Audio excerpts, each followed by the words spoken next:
పథకాలు అందడం లేదు. దాని గురించి కొంచెం టైట్గా ఉంది జనాలు, ఎందుకంటే ఇబ్బంది పడుతున్నారు. దాని గురించి అభివృద్ధి అయితే బాగుంటుంది. గెలుస్తారా సార్ మళ్ళీ కొద్దిగా డౌట్ సార్, ఎందుకంటే చాలా మంది ఇబ్బందులు ఉన్నారు. ఎక్కడంటే అక్కడక్కడ ఇబ్బందులు ఉన్నారు. అది అయిపోతే గెలిచారు, మీకు మినిస్టర్ అయ్యారు, ఎట్లా అనిపిస్తుంది మీకు? బాగానే అనిపిస్తుంది. మంచిగా టీజీ మంచి పని బాగానే వస్తాం, ఎందుకంటే దాని గురించి నో డౌట్ బాగుంటుంది సార్.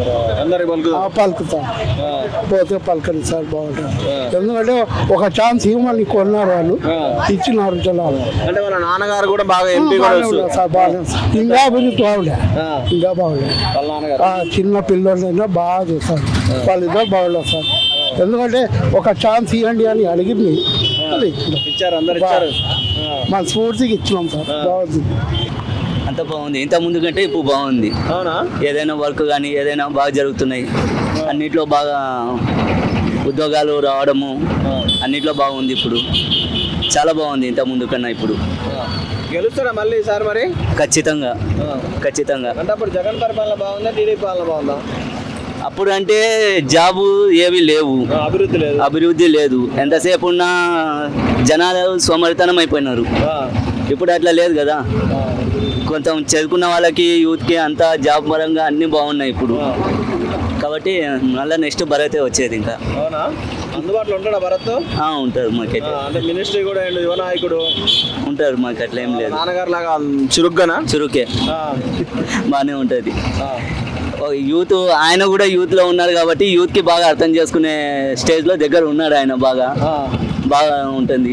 అంటే కొన్ని పథకాలు అందట్లేదు అని అంటున్నారు, ఎలా అనిపిస్తుంది అన్న పథకాలు అంటే ఇంతకుముందు ఉన్న దానికన్నా ఇప్పుడు కొంచెం బెటరు.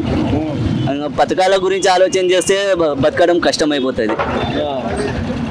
ప్రభుత్వాన్ని కూడా అప్పులు పాలు చేశారంటారు, అంతే కదా. టీడీపీ పరిపాలన బాగుంది.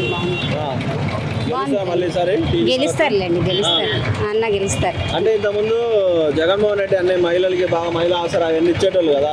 మాకైతే ఏం దొరకలేదు, ఏం అవ్వలేదు, మాకు ఏది రాలే. మాకు ఇప్పటిదాకా ఆరోగ్యశ్రీ కార్డే లేదు. మాకు ఏదైనా అడిగితే అప్పుడు వాలంటీర్ వచ్చి మొత్తం చేస్తాడు, ఇంటికి వచ్చి అన్నారు. ఉంది కానీ వాలంటీర్లు వచ్చినా వేస్ట్ అనిపించింది నాకైతే. వాళ్ళు పట్టించుకోలేకుంటుండ్రి. ఇప్పుడు కొంచెం అడిగినాము, కొంచెం ఆగండి చేస్తామన్నారు. మాకు ఇంత 11 years అయింది మ్యారేజ్ అయ్యి, ఇంతవరకు ఆరోగ్యశ్రీ కార్డు లేదు, ఒక స్థలం లేదు. మేము ఇక్కడ ఆదో నుంచి కర్నూలుకి వచ్చినాం. ఇక్కడే వర్క్ చేసుకుంటూ ఉన్నాం. నేను రవితేజ షాప్లో పనిచేస్తాను. అంటే ఇప్పుడు మీకు ఇంతకుముందు పథకాలు అందాయా? నాకంటూ ఏవి అందలేదు, అమ్మ ఒడి తప్ప. ఇప్పుడు అమ్మఒడి ఉపయోగపడేదా? ఇప్పుడు ఇంకా పడలేదు కదా. అప్పుడు ఉపయోగపడేదా డబ్బులు? బాబుకి చదువుకి హెల్ప్ అయ్యేదనా? మరి ఇప్పుడు వేయట్లేదు కదా, ఎలా అనిపిస్తుంది? వేస్తా అన్నాడు కదా, అందుకే వెయిట్ చేస్తున్నా. పర్లేదు, నిత్యావసరాలు పెరగడం లేదు కదా, పర్లేదు. పథకాలు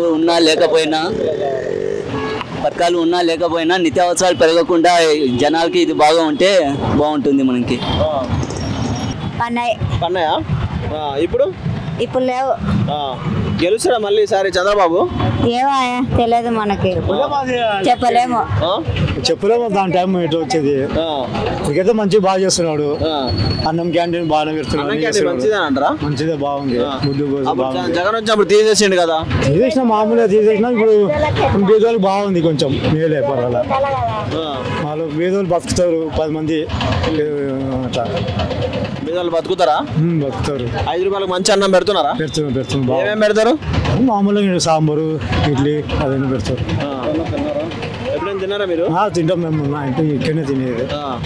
మంచిగా ఉంటుంది. ఉపయోగపడుతుందా అన్న క్యాంటీన్? అమలు పడుతుంది ఇంకా గాడికి.